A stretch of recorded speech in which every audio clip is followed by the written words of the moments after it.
वंदे देव उमापते शुभ्रं वंदे जगत्कारणं वंदे पन्नकभूषणं मृगद्रहं वंदे पशूनां पते वंदे शूरशांकवंदिनयनं वंदे मुकुंदं प्रियाय वंदे भक्तजनार्तिश्रियं वंदे शिवं शंकरं करचरणकृतभ्यहं कायजं कर्मजं वहाय सर्वर्णैर्जं मानसं व्याप्रादहं विहितं वीतं वहं सर्वेक्तं चमस्वहं जय जय करुणा वंदे श्री महादेव शंभो नमः शंकर भगवान की जय। भगवान शंकर जी द्वारा विष्णु भगवान का उत्पन्न होना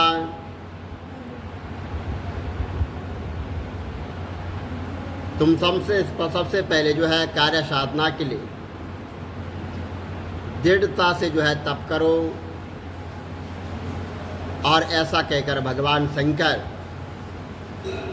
भगवान विष्णु जी को योग विद्या का ज्ञान देकर और भगवान सदाशिव जो है वो अंतर्ध्यान हो गए। भगवान विष्णु 12,000 दिव्य वर्षों तक वो तपस्या करते रहे। 12,000 दिव्य वर्षों तक भगवान सदाशिव का ध्यान करते रहे, पर अपने मनोरथ के लिए कल्याणकारी भगवान शंकर का वो दर्शन नहीं कर पाए। और सदाशिव के दर्शन न होने के कारण भगवान विष्णु बड़े दुखित हुए।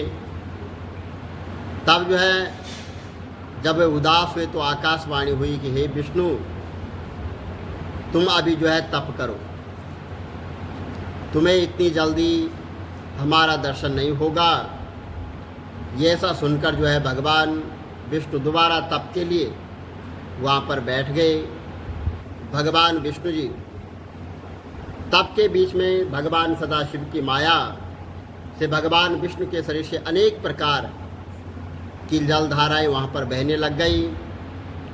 और भगवान विष्णु उन जलधाराओं को देखकर अत्यंत प्रसन्न हुए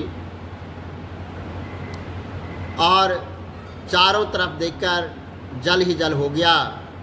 भगवान विष्णु उस जल पर सो गए और उसी समय भगवान विष्णु का श्रुति समस्त नारायण नाम हुआ।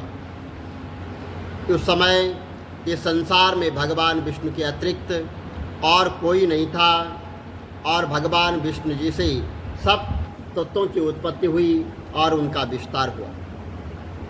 फिर प्रकृति की उत्पत्ति हुई और प्रकृति ने पहले महान उत्पन्न किए, महान से फिर 3 गुणों की उत्पत्ति हुई। फिर अहंकार उत्पन्न हुआ, इनसे फिर 3 मात्राएं शब्द स्पर्श रूप रस गंध उत्पन्न हुए।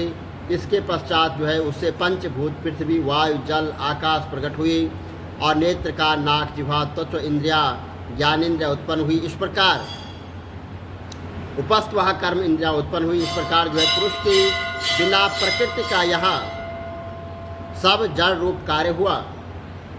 या सब तत्व 24 प्रकार के थे और या सब जो है तो ब्रह्म स्वरूप जल पर सो रहे भगवान विष्णु की निद्रा अवस्था में उनकी नाभि से एक कमल उत्पन्न हुआ और उस कमल का विस्तार अनंत योजन का था और ऊंचाई भी अनंत योजन की थी। ब्रह्मा जी बोले कि हे नारद, जिसके पश्चात भगवान सदाशिव ने अपनी दाईं भुजा से मुझे उत्पन्न किया और उस कमल पर मुझे वहाँ पर रख दिया। मेरे 4 मुख थे और अपने लाल मस्तक पर मैं त्रिपुंड धारण किए हुए था और मैंने कमल के अतिरिक्त और कुछ नहीं देखा और मैं यह न जान सका कि मेरा उत्पन्न करने वाला कोई और है। भगवान सदाशिव की माया त्रिलोकी में फैली हुई है, वह जो कुछ चाहते हैं वही करते हैं। भगवान विष्णु देवता दैत्य दानव सब उनके अधीन थे। जब मैं यहाँ नहीं जान सका कि मैं कैसे उत्पन्न हुआ तो मैं उस समय कमल की नाल को पकड़कर नीचे उतरने लगा और निरंतर 100 वर्षों तक उस कमल को पकड़कर नीचे की ओर उतरता रहा। इतने पर भी उसकी जड़ तक मैं नहीं पहुंच पाया। तब मैं दोबारा जो है उस कमल के ऊपर चढ़ने लगा और ऊपर आने में मुझे 100 वर्ष लगे। लेकिन जब मैं ऊपर पहुंचा तो वहाँ कमल न था। यह देखकर मैं बड़ा घबराया। उसी समय मुझे आकाशवाणी सुनाई दी, जिसके द्वारा मुझे तप करने का आदेश मिला है। अब मैं तपस्या करने लगा। मैंने मंगल में आकाशवाणी के अनुसार 12 वर्ष तक उग्र तप किया और उसके पश्चात मुझे 4 भुजाधारी सुंदर नेत्र वाले भगवान विष्णु के जो है दर्शन हुए। भगवान श्री विष्णु जी को देखकर मैं बड़ा प्रसन्न हुआ, लेकिन भगवान श्री सदाशिव की माया से मोहित होकर अपने पिता को न जानकर उनसे पूछा कि तुम कौन हो। मेरा यह प्रश्न सुनकर भगवान विष्णु बोले कि तुम निर्भय हो जाओ, मैं तुम्हारी जो है संपूर्ण कामनाएं पूर्ण करूंगा।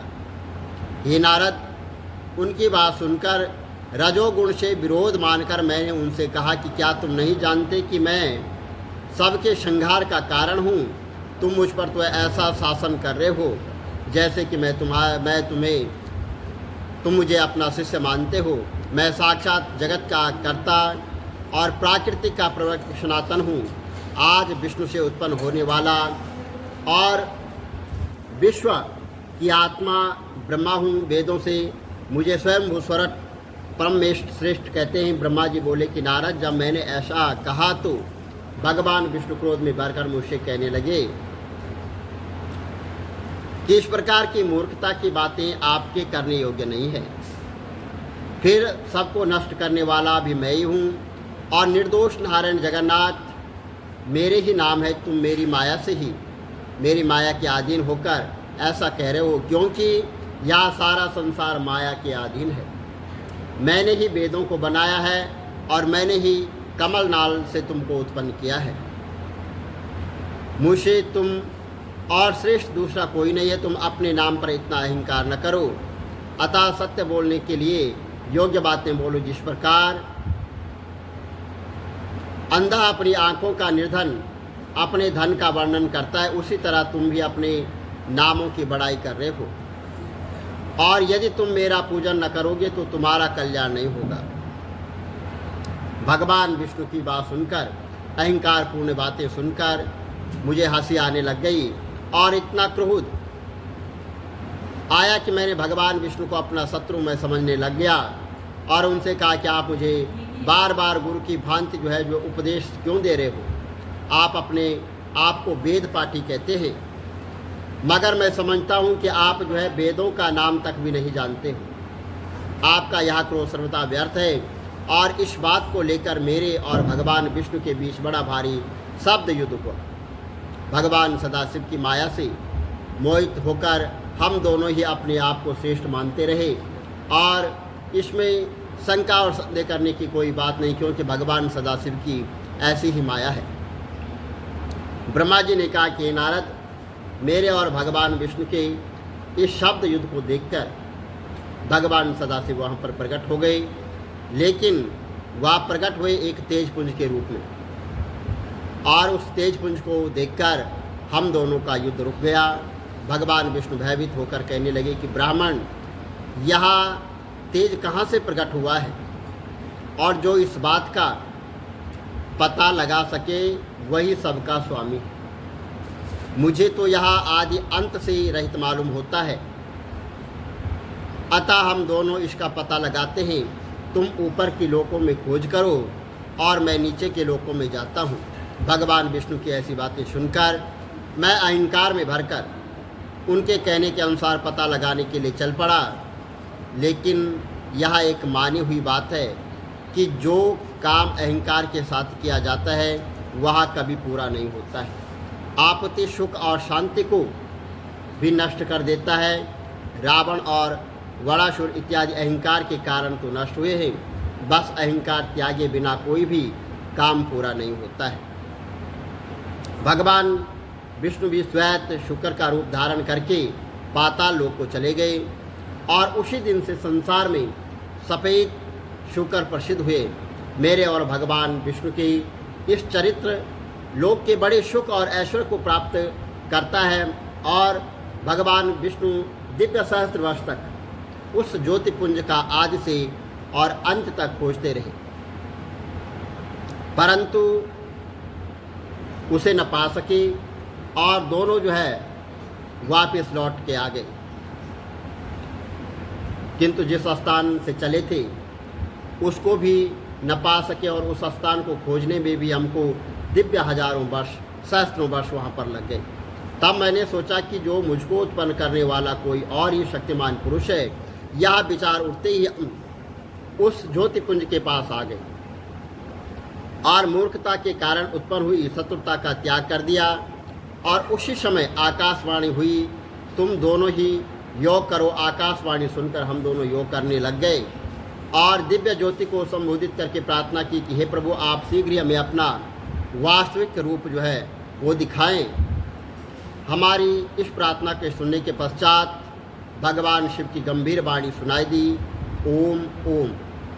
तब उस शब्द को सुनकर मैंने विचार किया कि यहाँ क्या है। उसी समय भगवान विष्णु जी ने उस ज्योतिपुंज लिंग के दक्षिण भाग में सनातन आद्यवर्ण आकार को और उसके उत्तर भाग आकार को देखकर फिर मध्य में ओम को देखा और सूर्यमंडल चंद्रमंडल की भांति स्थित थे, जिनके जो है आदि और अंत का कुछ भी पता नहीं था।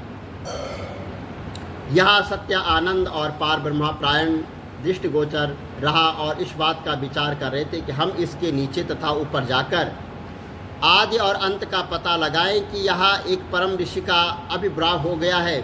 उन परम ऋषि से भगवान विष्णु को पता चला कि आकार, उकार, मकार, नाद और बिंदु का अर्थ होता है कि हम प्रथम अक्षर लिंग की ज्योति और दूसरे अक्षर उकार ज्योति का मध्य है। अर्थ मात्रा, नाद ज्योति का मस्तक और बिंदु लिंग की ज्योति है। इसके अतिरिक्त यहाँ अर्थ भी होते हैं कि आकार से ऋग्वेद और उकार से यजुर्वेद और मकार से सामवेद और नाद से अथर्ववेद जो है, तो ये बिंदु से ब्रह्म विद्या स्वरूप कहा। हर एक वेद 10-10 अर्थों का भगवान सदाशिव की स्तुति करता है। ऋग्वेद रजोगुणी है, यहाँ लिंग का दक्षिण वाला भाग है, और यजुर्वेदी जो है सतोगुणी और लिंग का मध्य भाग है। और सगुण अथर्ववेद का जो है कहना है कि भगवान सदाशिव कुछ नहीं करते, जो कुछ भी होता है वह शक्ति की इच्छा से होता है। और ऋग्वेद उपमा जागृत यजुर्वेद की शुपन और सामवेद की सुल्पों से दी जाती है। अथर्ववेद की पूरी अवस्था मानी जाती है। इसके जाने के पश्चात जप करने से मोक्ष की प्राप्ति होती है, इसलिए इस जप को तारक कहा जाता है।